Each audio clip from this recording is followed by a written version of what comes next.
While we're just waiting for the last one or two to come in, they're just still waiting for their dinner. And even on their dinner, both of them. Is Craig nearly with you? Craig, Terry nearly with you? Oh, Terry's okay, straight for Darius. Look, firstly, thank you for everybody for turning up tonight. It's this is a good turnout. Just to let you know that tonight will be recorded and will be stuck up on the website for the other members to listen to and view. So this is a very important stage of their golf club. Secondly, look, this is great. You know, this has been spoken about now since 2015. You know, we're at that stage now where it's coming to fruition, and the members, you know, you will have your say in what you want for your golf club at the end of the day. So this is just as indicated by our general manager the other day. This is one small puzzle of that project. Okay, there's when I developed the vacant land subcommittee, our sole purpose was to identify what we could actually do with our land. Over the years, there's been indication, there's been some rumour, there's been some talk, but no one actually knew exactly what we could do with this land. So what we set out to do as a subcommittee was to find out, leave no stone unturned.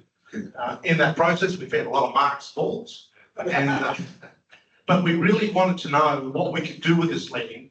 So whatever eventuated down the track, no committee or board or membership would need to go and revisit that. And we've now done that. So this is now done, and we know what we can do with that land, regardless. It looks pretty, doesn't it? So firstly, I need to give my heartfelt thanks and congratulations to my subcommittee members. I'd like to give personal thanks to Colette Pascoe.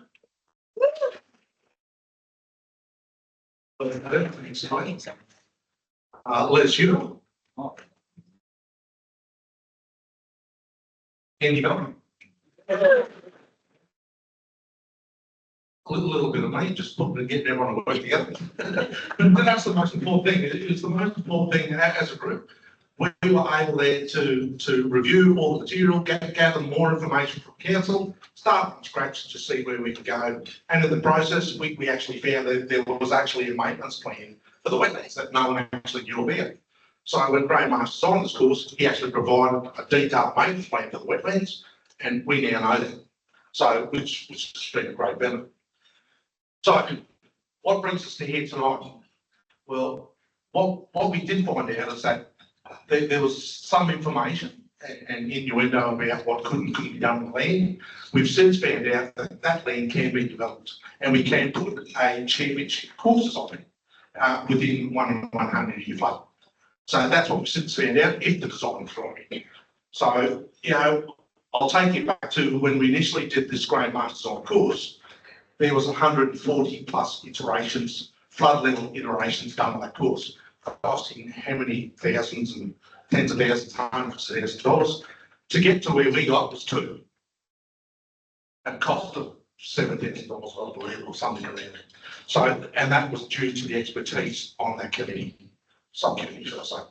So once we found out what we could do with that land and how the flood modelling would work and affect the whole area, we then engaged a number of course architects, set in an expression of interest to see who would be interested in wanting to develop our course or our land and come back with some ideas. Most were too busy, weren't interested, and you know, one in particular sort of wanted to walk the land and said, look, at the end of the day, you've got a great opportunity. You know, you've got a great opportunity to really take hold of this and develop something beautiful, and it's going to work for the membership and develop a great income stream. So working further to that, as a board, we've gotten back to, out of the few that we came back to Darius Oliver, who then said, who came back with some sort of modelling, and as a board we agreed to pursue that. So without further ado, so tonight's going to be a new experience for me and the entire board, because we don't know what the design is. We haven't seen it, even though we've received and sought some information. we don't actually know the society, so it's going to be new information for all of us. It was very clear that I said to Darius, and he's knowledgeable, that I wanted Darius to work autonomously, and this needed to be his design. He could now work with the flood modelling that we identified that could work, but this needed to be his design and his design only. So what we'll see tonight is Darius's vision of this land. So without further ado, I'll hand you over to Darius and let him present to the members. Thank you.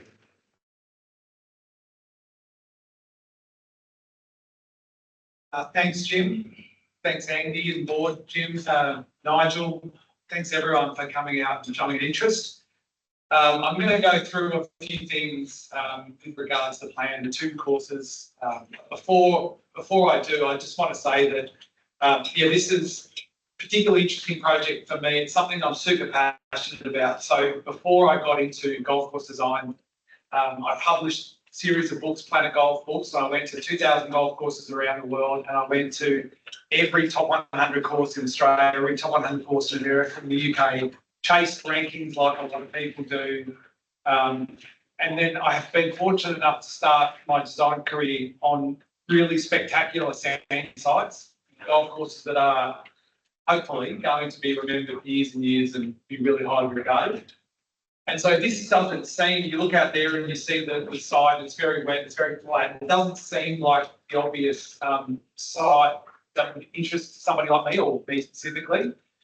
But this is what I believe truly and deeply in the future of golf is not about longer and more difficult and harder. It's about interesting, challenging, stimulating holes. And one of the mistakes I think that we've made over the last 30 or 40 years in golf is sites that aren't spectacular, that aren't on coastal sand dunes or aren't like Royal Melbourne, beautiful rolling dunes, perfect property. We tend to throw the kitchen sink at them.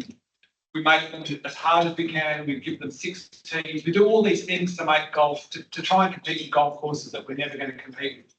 So I'm never going to stand up here and pretend that this is going to be the best golf course in Queensland or the best of its type in Australia, whatever that means.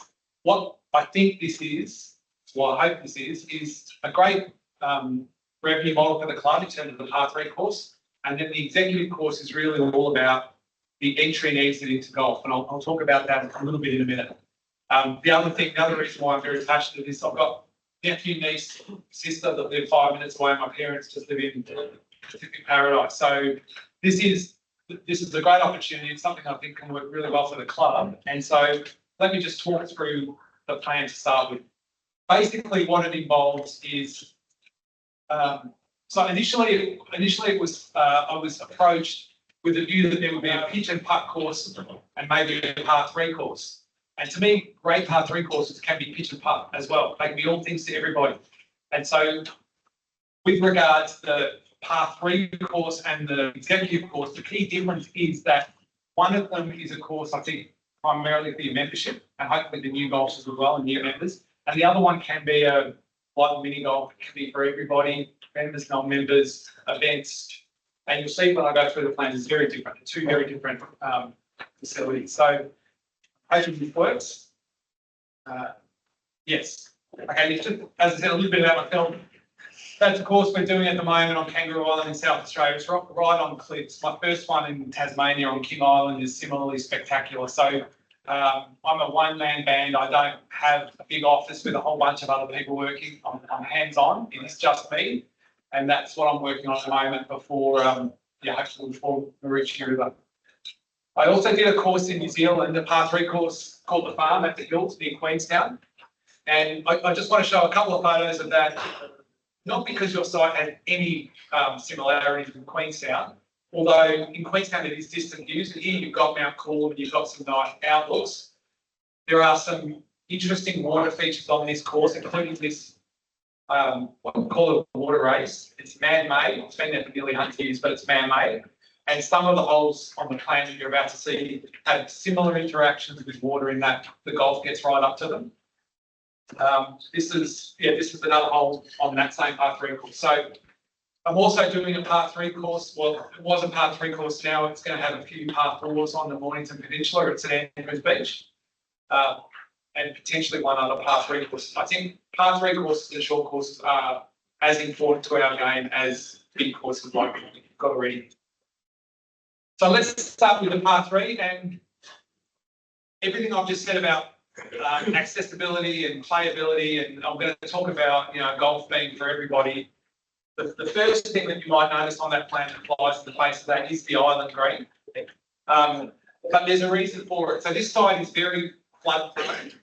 There's water, there's flood storage, and there's flood impacts off-site issues to consider. And really, we have the option to do it 2 ways. One is to have lots of bodies of water, small bodies of water, and have push-up greens, push-up tees, and wetland water everywhere. The other way is to build larger bodies of water. And so the 8th hole there is a non-2 subtle, I guess, rip-off of the 17th at Sawgrass. It's been done a lot of times around the world. There's a reason, and I'll talk about it in a minute. There's a reason why I think it can work really well here. From the clubhouse, the patio, from the mini golf area, those 3 greens, 1, 9 and 8, are going to be quite striking. And although it looks very intimidating, it could actually be the easiest shot. We can tee off all the way around the top of the lake. We can make that hole as easy. If you're intimidated by that shot, it can be a 40-metre pitch shot basically across the turf walkway. So the beauty of it is that for good golfers, we can set it up with certain pins and tees to make it challenging, but for beginners, we can make it a little bit easier. Having said that, I do think most average golfers will want to have a full wedge at that green to try and take it on. So a couple other things to know. From the top of the screen, from the 4th green, all the way down to the first tee, there's already a berm out on that property that directs flood water. That is basically one continuous berm that is incorporated into a bunch of holes. So 4th green, 5th tee, 5th green, 6th tee, 7th green, all the way to 1 green, back up to 1 tee. That has to be there to prevent flood water from impacting on neighbouring properties. So although 6 and 7 look just back and forth, they'll actually be a downhill shot and an uphill shot. They'll be quite different shots. 1 and 9, both around the dam, but actually playing in different directions into quite different greens. When the green contours are done, you'll see they're quite different greens. So although short holes, compact side, very walkable, you can play it with 3 clubs, probably play it in 45 minutes or an hour, you are going to have a whole bunch of different shots when you play that, if you choose to play it. So just a few bullet points about the course. That is intimidating, but it's also attractive and it's very good fun. If you've ever hit that green, then knowing the feeling of satisfaction when you actually hit the ball on the green there is close to unparalleled. I mean, there are other great holes as well, but it's a great feeling. Our hole won't be as small or as intimidating as 17 at Sawgrass. But yeah, that will be the most prominent and key feature, I think, of the golf course. Now, I talk about playability and friendly accessibility for newcomers. This is the 7th hole on the farm I did in New Zealand. And as you can see, from the very back tee, it's about 115, 118 metres. But you can play this hole as a 10-metre chip across the water race. So the same thing on the par 3 course is proposed. There will be just free-form tee zones everywhere. So if the golf ops have got a group of golfers playing that aren't particularly, it might be a social group or a party, they can put tees where it's much more accessible. And if it's a serious group of members, they can have different tees set up. I use this in, maybe it's the wrong measurement, but in my mind, I feel like I'm a very serious golfer. I play golf almost every day. And I want this course to be so good and it's so exciting to play that someone like me, it sounds like an insult, but someone like me would play it once a quarter, maybe 4 times a year, and maybe once a month. This is not a course that someone who's a member of Maroochy River and plays in the comp twice a week or every Saturday, they're handicapped 6.1, they want to get it out of 5.4. Someone who's into their competition golf and handicap and difficulty, this is not a course they're going to play often. But I think a certain group of members, perhaps newer members or shorter hitters or people who want to play with their mates and just have an hour after work or I think they'll play semi-regularly, maybe monthly, maybe on a quarterly basis. As I said, there's going to be, this is the 8th hole of the farm, which is the same thing. There's a creek that runs in front of that green. You can play a 160-metre shot across the creek, or you can actually play a 100-metre bump and run with a 3-iron if you want. You can hit it all the way along the bank and it feeds onto the green. So for kids, we had beginner kids there, they were playing 50-metre shots, and some of them were trying to hit wedges over the corner of the creek. Others were just sensibly just putting. But that's kind of the nature of the test, is to make it a lot of short grass, very playable, lots of different angles, lots of different tee options for golf balls and for also golfers as well. And at the same time, to give you the opportunity to host events, not just tough tees and tough pins doesn't necessarily mean back tees. One of the holes, I think the hardest tee there is probably forward and right, where you've got like a 60-yard shot or 60-metre shot up over the water to a green. So that's where, yeah, you might have an event here periodically that's handicap based and for serious golfers, and you can set it up with different pins and different seats. And there is the potential across the course. We're going into a bit more detail in the design at the moment. Probably template's not the right phrase, template par 3, but template features. So you might recognise, you certainly recognise the 8, but you might recognise other greens being taken from certain holes. So it will be, I think, a really spectacular, with the light potentially having floodlight as well, something you can use at night. I think it'll be well patronised by non-members, and hopefully something that members can play and enjoy as well. So I think for the members, the core golfers, the bigger attraction is the executive course. So I do a bit of work down at the Dunes, which I was very pleased to hear is now about to be reciprocal. And the Cups course at the Dunes is an incredible course and an incredible business. And it's basically the same sort of length, which I didn't realise until just now. Drivable par 4s, they've got one par 5, we've got one par 5, really good par 3s. It's like a shrunk version of the main course. Obviously a different style of design, but you can take your full set of clubs, you can hit driver and 3-wood, you can hit long irons, and this course, I'll go through a few aspects of it, but if you're a really good golfer, this will be the easiest course in Queensland to hit every green and every and make par on every hole. Just iron off the tee and iron to the green. For a good golfer, it couldn't be simpler. But there is going to be enough temptation, I think, to make this very playable and fun for shorter hitters. But for good golfers, I think they're going to want to come and set up eagle opportunity on 3 or take on the creek on 7 and obviously get home on the 9th hole, which is par 5, get home in 2. So the idea here is a very flat site, obviously, but there are great holes all over the world that are flat. It's just not very many of them in Australia. So what we're hoping to do with this course is to create a course that more serious golfers will play more frequently, understanding that its primary purpose is the entry and exit. So for beginner golfers, maybe they play mini golf, maybe they play the par 3, been to the driving range. This is the course for them to take their first step before they are ready for the championship course. And then similarly at the end, if that course gets too long and too difficult, this is the perfect sort of retreat back. It's still a proper golf course, proper par 4s, proper tee boxes. There's going to be bunkers. It's a genuine challenge rather than being a difficult course. So just in terms of the main feature of it, the existing body of water that goes up between the 3rd, the 1st and the 9th is incorporated in a number of holes, including the 3rd hole, which plays diagonally across it. 1st hole will favour a drive that hits close to the water on the right. 3rd hole will favour a drive on the left that goes close to the water. A lot of strategic angles. The 4th bends around water on the right and the 5th bends around water on the left. Par 3s in different directions. The second hole won't much on that plan, but it's going to play dead at Mount Coolum. It's going to be the shortest hole. It should be really, really spectacular. Little par 3 straight at Mount Coolum. And obviously 8 coming back across the water and 9, the way those holes, if you look at the land now, they're almost there. Shorter hitters or people who've been intimidated by the tee shot on 9 can play the forward tee on 9, come across the water and play it as a sub 400 metre hole if they choose. The carry across the water is only 105, 110 metres, I think, at its narrowest point. So, as mentioned, this is a picture of a course in England. I've got a few photos just while I'm talking about this course, but they all show very flat holes. This is the hole at Woking. It's really quite famous for the use of strategic bunkering in the middle of the fairway. So this hole obviously favours the drive down to the right. And the beauty of that land is that I can't go and put big hills up there. I mean, I just can't do it because of the flood impacts and the flood modelling. You wouldn't want to anyway.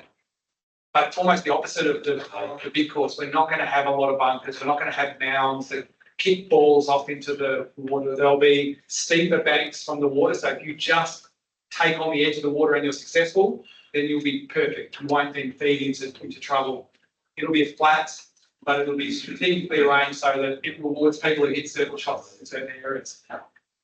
As I said, it's perfect for new golfers, just like the Cups course. If anyone's been in the dunes and played the Cups course, it's exactly the same thing. There's very few golfers my age and my ability, like a single figure male golfer, there's not that many of them play the Cups course. But either side of it, there are tons. So it does enormous business, about 40,000 rounds a year for 9 holes.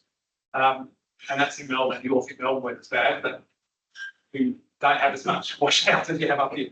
As I said, my sort of, I guess, benchmark in some ways is this: how often would a player like myself play it? I'm unusual because I play a lot of I play 9 holes almost every night, and I think this is going to have enough shots that will make me want to play it maybe 2 to 1, maybe 3 to 1 with the big course. So perhaps monthly for a lot of golfers, maybe weekly for those who want to go have a shorter, quicker round with their friends, but still take on drivable par fours and take on the water on par fives and set up eagle parts and, play holes that are as good as, in terms of the conditioning, in terms of the standard, they're as good as the big course.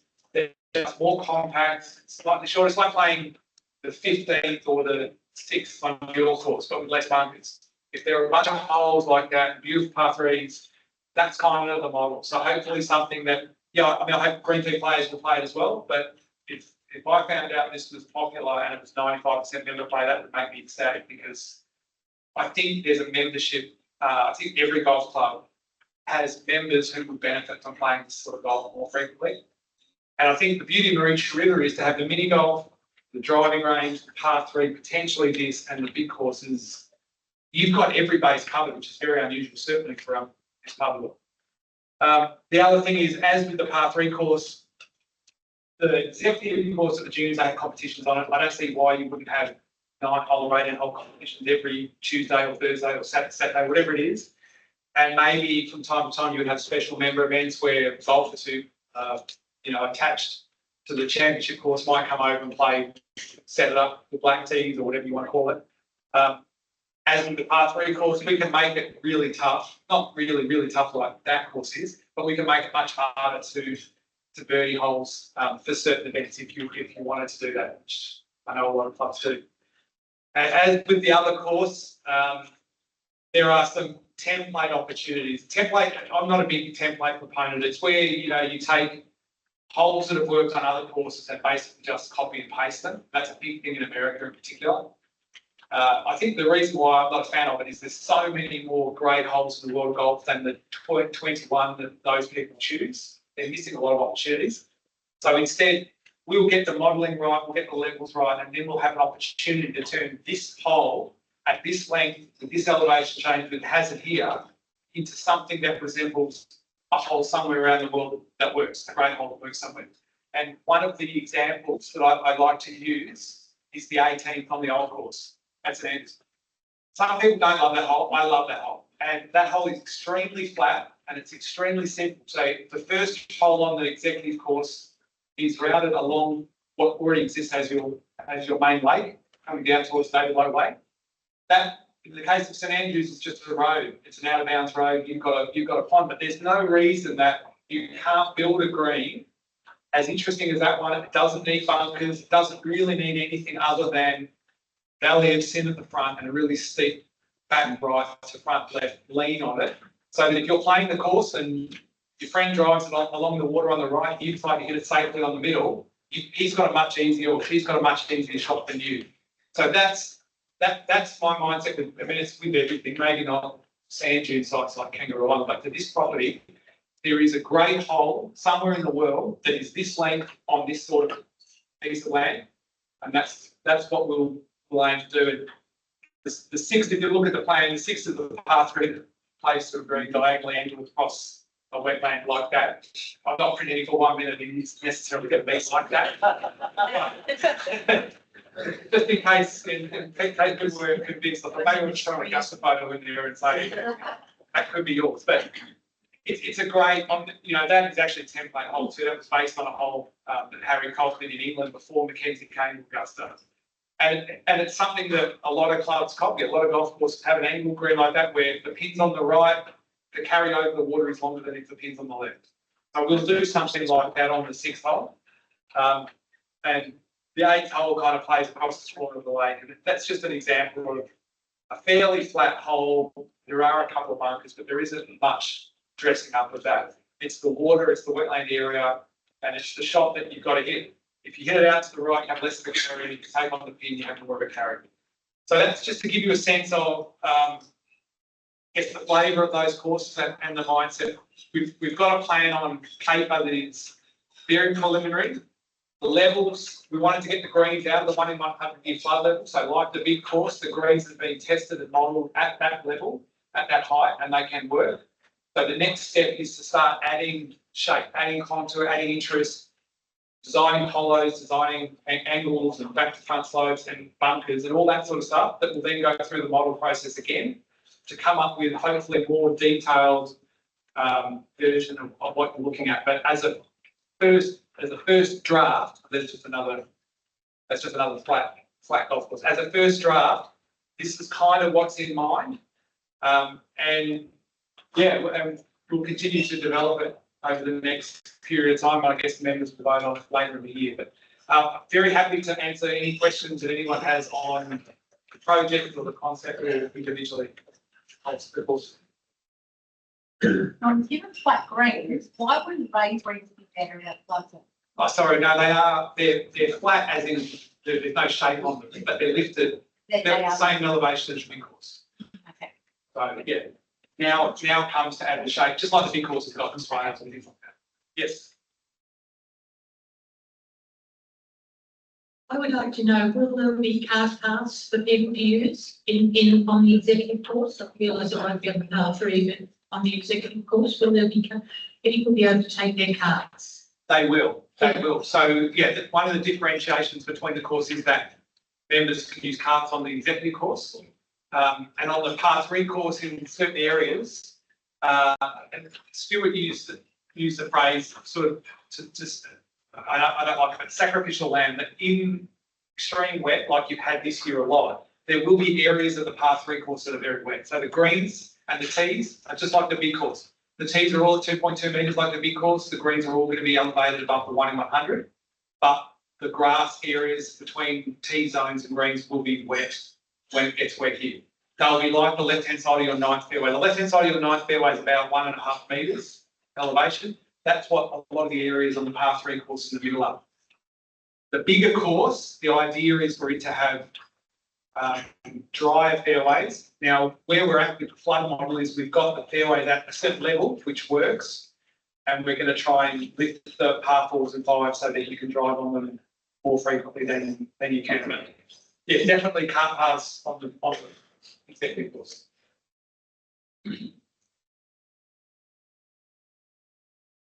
Would you mind just taking us through the diagram there showing you which is the first hole, which is the second, so that we can see where the 9 holes are? If I press this and hold this down. So the par 3 course, this main lake here I mentioned for flood storage, there'll be a staging area here, and all this zone in here is basically flat areas where you have little pockets, big large turf areas where you have pockets of flat tee zones. So that's the first hole. You'll play off the top of the bank of the lake down to this green. You'll then step onto the second tee, which is there. The second and the 8th tee will have a kind of communal teeing area, depending on where you put the tee markers. That's the second tee down to there. The third then runs along the start of the 18th fairway, along the lake opposite the 18th fairway. The fourth goes up towards the 18th tees. You'll see where the path is, the maintenance track is at the moment. There's a little, we haven't spoken about it, but there's a little electrical box in that area. 5 comes back. Remember I told you there's a burn from here all the way down through this area. It's all at minimum 2.6 elevation to direct flood water. So the fifth hole is going to dangle across the berm. So go left or go right, you'll drop down significantly. So it's not going to be an impossible hole at all, but it'll be very different to the other ones. Then the sixth plays off the top of the berm down to that green. 7 comes back. 8's the island par 3, and then 9 is from closest to the 18th fairway around to here. There will be some vegetation here to separate the two courses. The other course, first hole starts right along the water, and it's basically where the maintenance track is at the moment.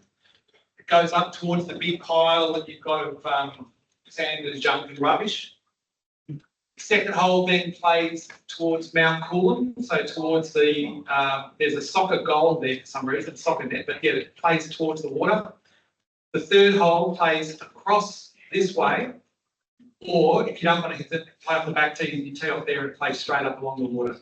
I think good players are going to love the third hole, maybe more than any other hole, because if they really take on the water, they can get it up near the green.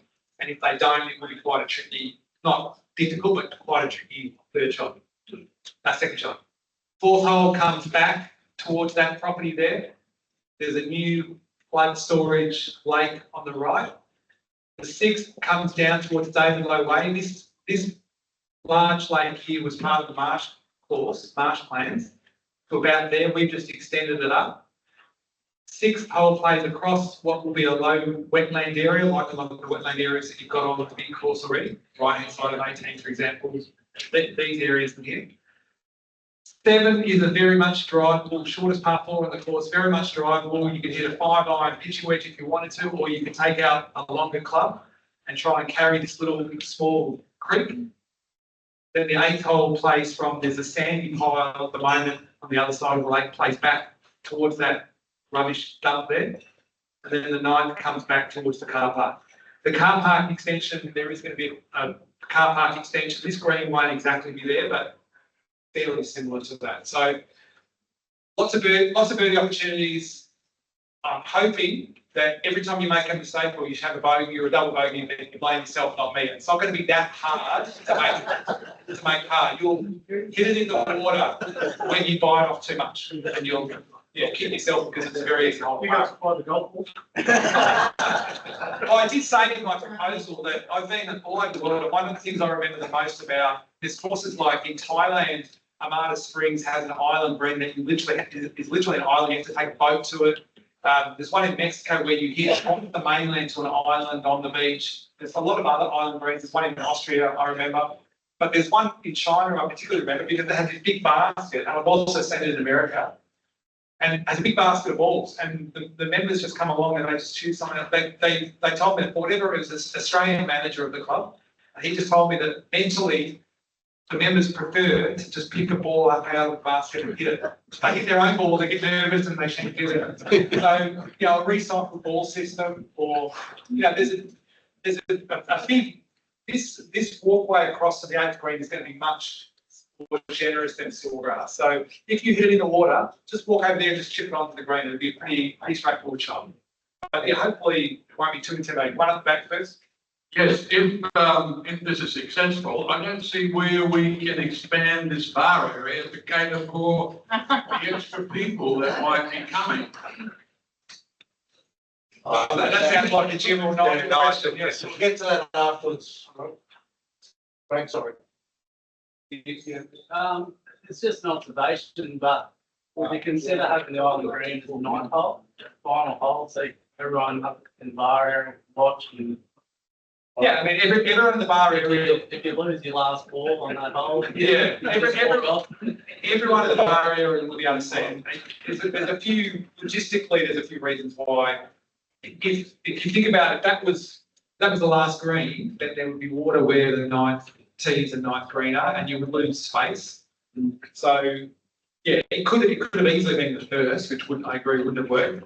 Second last hole, there is something about being, playing well, being in the zone, whatever you want to call it, and getting to the second last hole and having one swing, knowing that one swing could ruin your day or make your day, and then maybe relaxing on the last hole and pulling it into the water. The 9th and the 1st are very easy. The 9th and 1st are very easy holes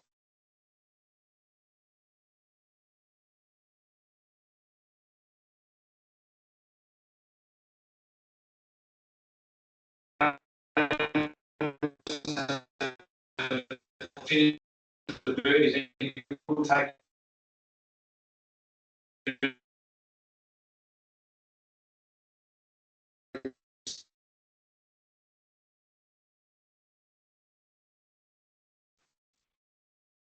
Don't drive waterways.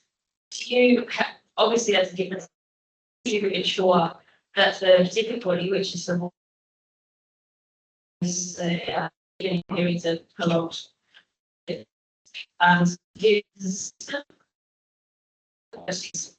the existing space that we have now going to be enough to service the needs of these junior courses? With the track on park, and there's a bit of an expansion here, but it's still that gravity area and a little bit more of that parking station. Yeah, I can touch on that for you, which might help. Car park.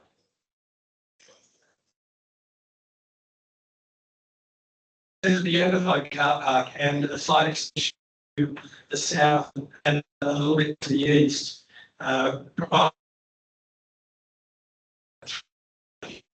Which is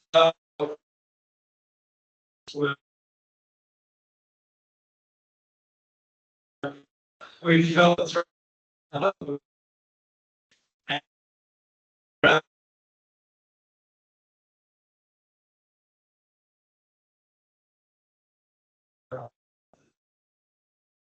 course, it virtually extends out to roughly where the matter of the car overflow car park.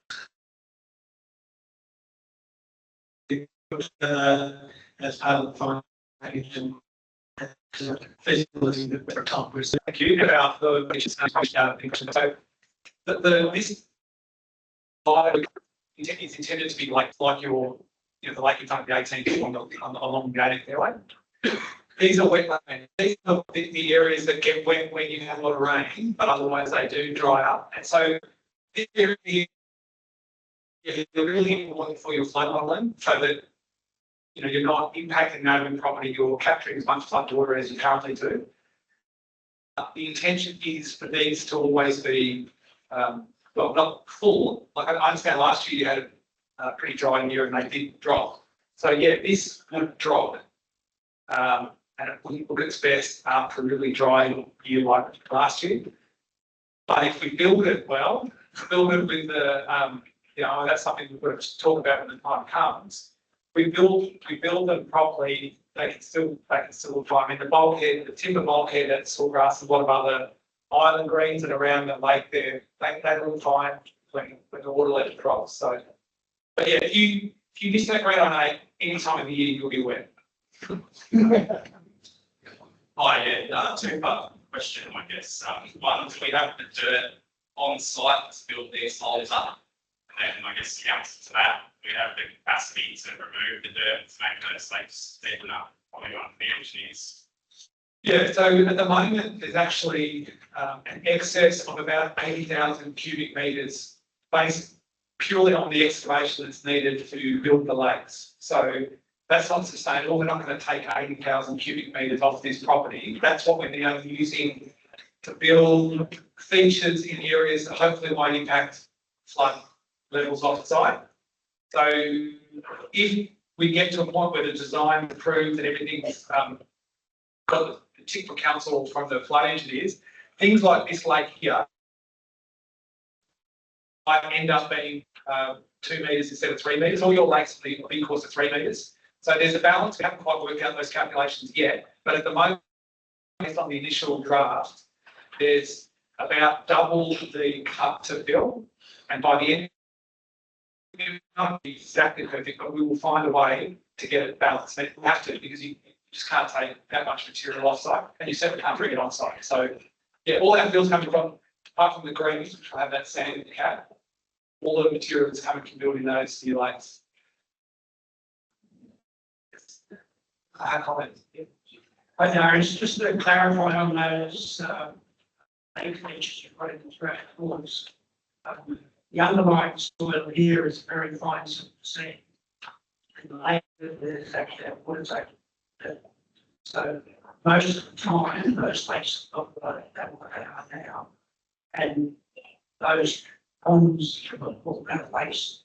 Of course, we go to that same level of district to a clay lining or an artificial lining, and also then top them up from the base. And I just don't think we're going to have the water to do that in the outdoor areas. At the moment, it's not an issue, but the majority of the time, they would be basically dry and consumed very deeply. I don't think we've got But we talk about another time, the lakes, like in front of 18, it's typically not dry. I mean, that they go right down to relative property like 0 meters. How frequently? So probably at a level half of it, so 80% of the time. Yeah. 40% of the time. So, I mean, that's something that we've got to talk about, because if you were going to line a blade, you would do that one. That's the one that's going to be visible and most affected by water level drops. I just don't think the other ones, you know, for a period of time in a dry year, the water level drops doesn't as good as it does right now or at other times of the year. It's not, yeah, I'm not sure that's a major concern, but that's the most precious thing in there. Just look at that one and make it major, it's all. Yeah, well, I mean, take that, look at the part one. yeah. It's not a spare hole. Spare hole is it's just up here, so behind the Lord Green. It runs along that berm. You'll see it next time you go out there. It's at that 2.6 metre berm that directs flood water. So that hole will be designed and built as part of the executive course stage, the mid stages. So it'll be definitely built as part of the first stage. Darius, my question is how long, we've waited a long time for these courses to come into operation. How long is it going to be to build these courses? In other words, will an old fart like me live to see the day? Right. Well, the Victorian government just announced that they were going to do the train to the Melbourne airport, and a lot of people are asking the same question. Talked about it for a long time, but I can't answer that. I mean, the actual construction, if you do them together, or if you do the executive course first and the pathway course later on, it's not a big job. It's not a lot of material. That's a very small area that we're using, but you've got a process to go through with your AGM and then with your votes. So I just can't answer that. The actual construction of the golf course, depending on how much, how many resources, how many shapers you throw at it, would not be very. It would be a matter of months. It might be 6 or 7 or 8 months to build it if you were just going to do the executive and the spare hole. So if you vote and you encourage the club, by any means possible, and there's a groundswell, then perhaps it could be sooner rather than later. But that's out of my control. Would you use the ballpark figure? Well, I mean, what's the absolute? Yeah, Jim, what is the absolute best place that you could get it? The hardest thing is we haven't finalised the design, and this is just a draft, a picture of a design. So it's hard to give you a price on something that we still don't know what it's going to be, or what the end result's going to be. So I think once we get to the vote at the end of the year, we'll have a better design, we'll have a feasibility study, we'll have some business plans, GBAS will have their study done on it as well. So we'll be a lot more accurate. I just don't feel comfortable with saying something now, because it will just get dispersed amongst membership, and it's not the right thing to do, because this is just a concept at the stage, that's all it is. So by the time, yeah. Will it be different membership for all these courses, or if you're a member here now, we get access? Well, that's something we're discussing, but we haven't finalised yet. Okay. So it's something that has spoken, that do we include it in the membership, but we're looking at a whole membership model. Yeah. Once we go forward with it, because things will need to change, because things are included in the full membership, if it's not. So that's something you'll need to work through as well. Julie. Oh. Tom, Henry. First of all, thank you. It looks amazing. Is this the I legal? love it. It looks incredible. Sorry. Sorry. Good. The question I have on grass types, is it going to be the same as the main course? And apologies if you've answered that already. And will it be different between the two courses, the part 3 and the executive? That's a great question. I haven't answered it. We've got to speak, we've got to do a bit more research, a bit more consulting with Stuart, but the idea at the moment is that the executive course would have the same greens as the big course. And the fairways would be couch as well, but they may be sand around. They might be a different type of couch. But it will be similar to what you've got at the moment in terms of the green and the couch fairways. And the par 3 course is an open discussion because it's going to get, if it gets a lot of play, there's obviously going to be a lot of recovery, a lot of pitch mark issues, and there might be a way to do it with a single grass like Azorja or Paspalum or something. I'm not sure.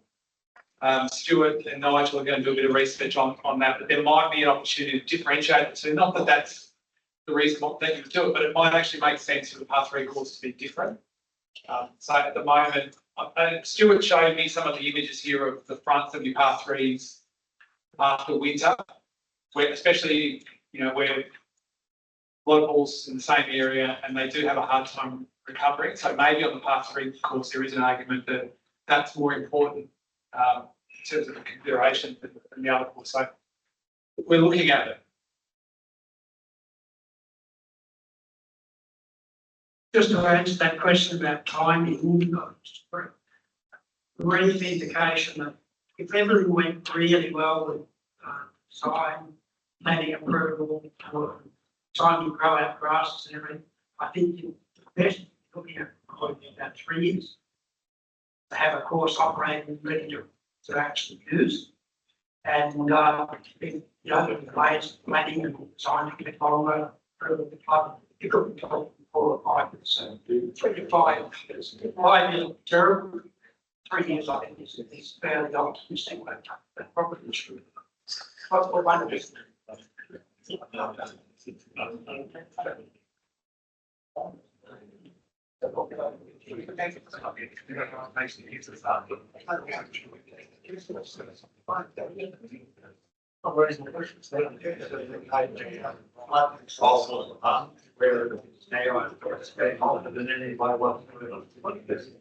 Yeah, you repeat that, Rob. The question was about the button at the moment and whether it's being altered. So at the moment it runs down this spare hole and cuts across here. And all we're doing is altering it so that it runs out down 5, and then it follows those greens, and then it goes that way. And that's the design that the flood engineers have modelled, and it satisfies the requirements of council. It doesn't impact. Doesn't have flood impacts off site. So it won't look the way it does now because there'll be a whole bunch of greens and tees along it. It'll be much broader, but that's the height that it's going to be at. Just wondering, with the par 3 course, with the use it'll get, the tee structures, will they be all grass or will they be a combination of grass and synthetic? Yeah, so that's another good question. So the idea with this is that it's all free-form teeing areas. They've got short grass everywhere and you can move the tees around a lot, but also have a synthetic strip somewhere on each hole. So, worst case scenario, you can still use the par 3 course because the greens are going to be at higher elevation than the tees. So there will be periods like you've experienced this year perhaps where the tees maybe need a breather. So we haven't worked out, we had a chat about it today actually, we haven't worked out exactly what that looks like in terms of how much synthetic tea strip is needed and where it would go. It's just automatically go at the back of every hole, which might not look the best on holes like 1, for example. But we'll figure it out. There will be provision for synthetic on par 3 holes.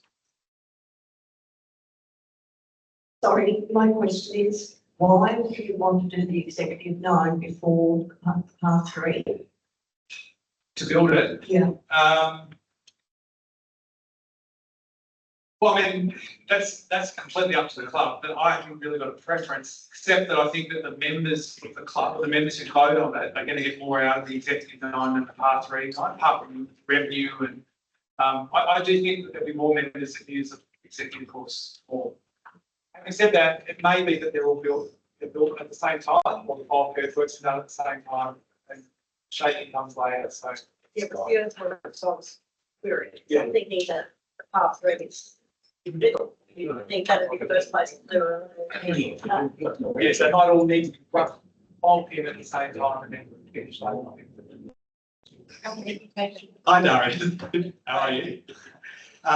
One of the questions I have, which is something that I know came up in an earlier chat that we'd had with the board, was your focus on making sure that whatever we build is relatively easy and affordable to maintain in the long term. Because I think you've had experience with clubs who have, ended up with very large maintenance budgets. Can you talk a little about how the design ensures that it's something we can afford to maintain over time? Yeah, that's a good point. So, as a kind of point of reference, Cape Wickham could be talking to the mind. It died, sorry. Cape Wickham could be. You could say more. Sorry, hold us right up, Darius. How's that? Yeah. Okay.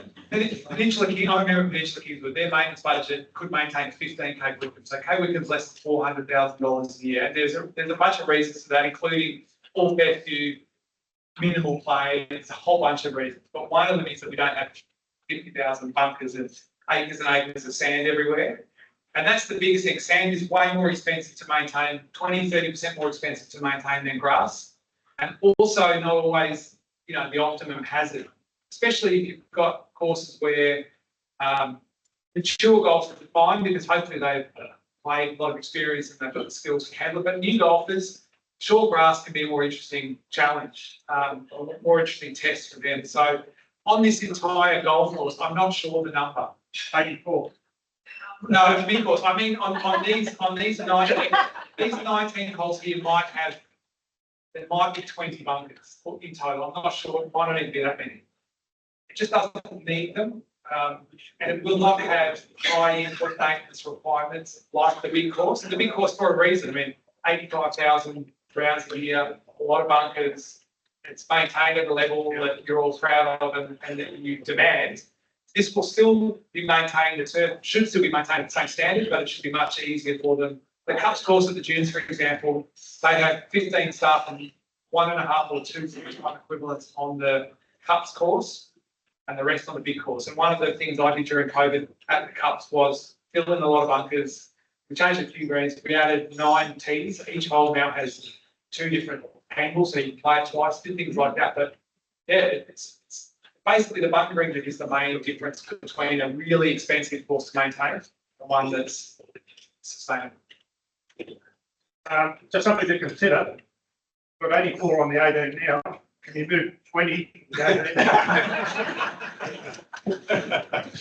Probably, yes. Just something to consider. Yeah.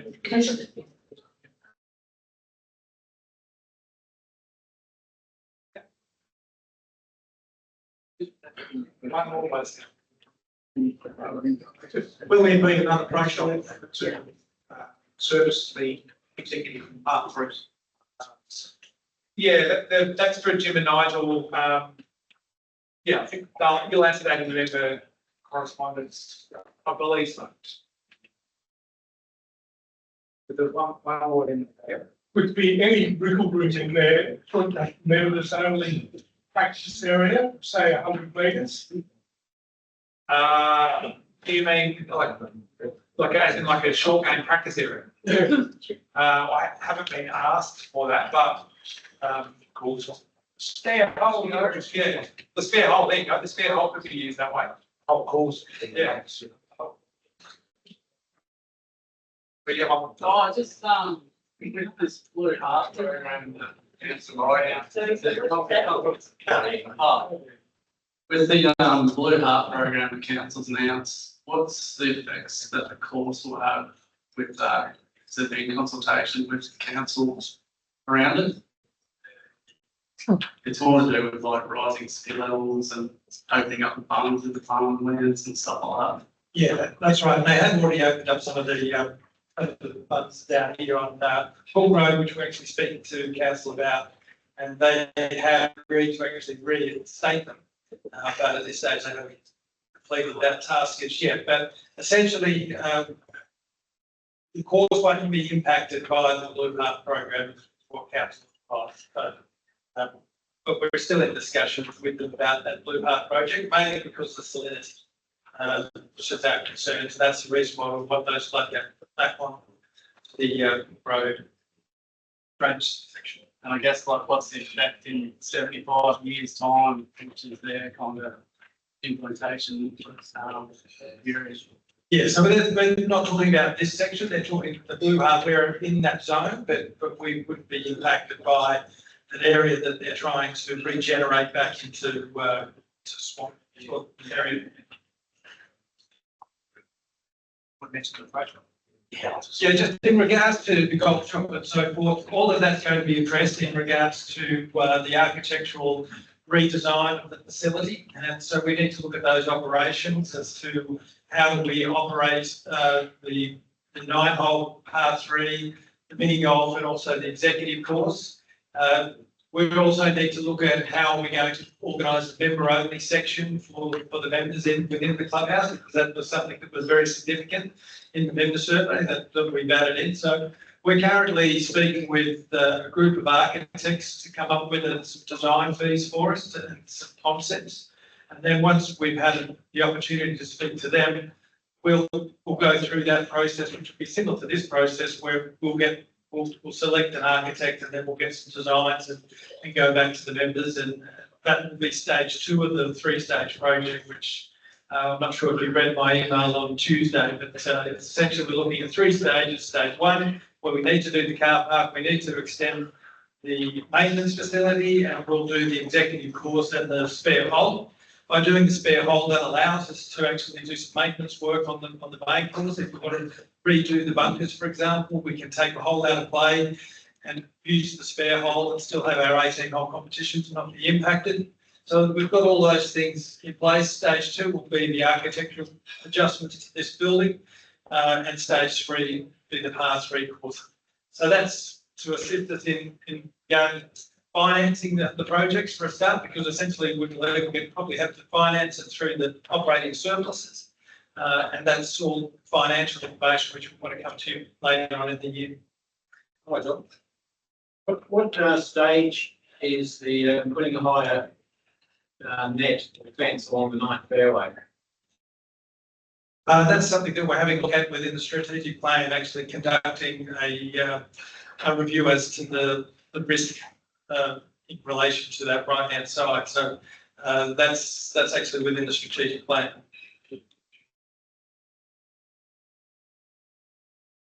Just quickly, I enjoyed the bits about the stages and whatnot. With the turf nursery, we'll be able to put that at stage 0 and almost get that at least with the staff that we have, or maybe before it won't even load on the matter of fact, but just interested in that. Getting something done before even those courses get put up.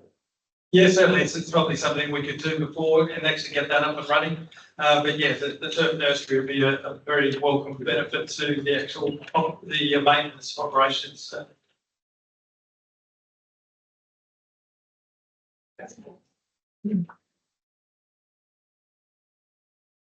Firstly, I'd like to thank Darius very much for his time this evening. Thank you.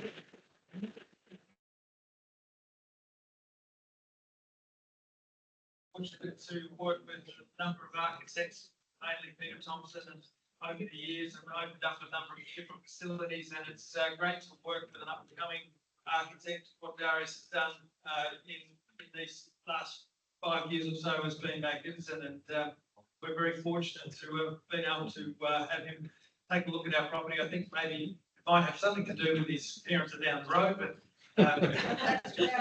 that's our advantage. That's right. So thanks very much, Darius. We look forward to working with you to get through these further designs. And as more and more information comes out, we'll certainly pass that on to the membership. As we've said in the information, if there's any other questions you've got, you can email those through to me, and then we'll put that correspondence together with the groups of questions that were asked and the feedback, just so as the members can see, from those that were able to attend tonight and those who couldn't attend, exactly what came out of the meeting. But thanks very much for coming along. Hang on. Thanks, Nigel. Look, from a board perspective, it's very important. Like, this is our last opportunity to get something right on our remaining parcel of land. I personally appreciate everyone's patience. I know there is some frustration why it's taking so long, but it's important we get this right. And part of that, like the golf course is one part of it. You know, the clubhouse needs to be looked at, car parking needs to be looked at, and the green sheds. So this is all part of the bigger plan for the future of Maroochy with the golf club. So we're learning from previous decisions that if we take our time now and do it thoroughly, that when we present to members, you know, this is going to be the next plan moving forward for this club, rather than changing, you know, maybe spending more money or too little. We just, as a board, we want to make sure that we consider all the options. So we're not going back saying we could have done that, or we should have done that, or we wasted money. So when you do see that final proposal, which will be, you know, the clubhouse, the car park, the green sheds, and of course, you know, with good costings and GBAS feasibility study, you know, there'll be some good questions you can ask, but there'll be some excellent information for you to make that final decision on. And as you said, this is your club, you decide where you want to go. So if there's no further discussion comment, yeah, thank you again to Darius, thank you to Nigel, he's been working really, really hard in the background. The Vacant Land Development Subcommittee been very quiet. However, we're at that stage now where it's, you know, some certain things that Nigel can just manage and needs to deal with those professions. So apart from that, there'll be some communications, Nigel, and over the coming months and weeks from me about where we're going to go forward. So thanks again for your time and interest, and have a good night. Thank you. I'm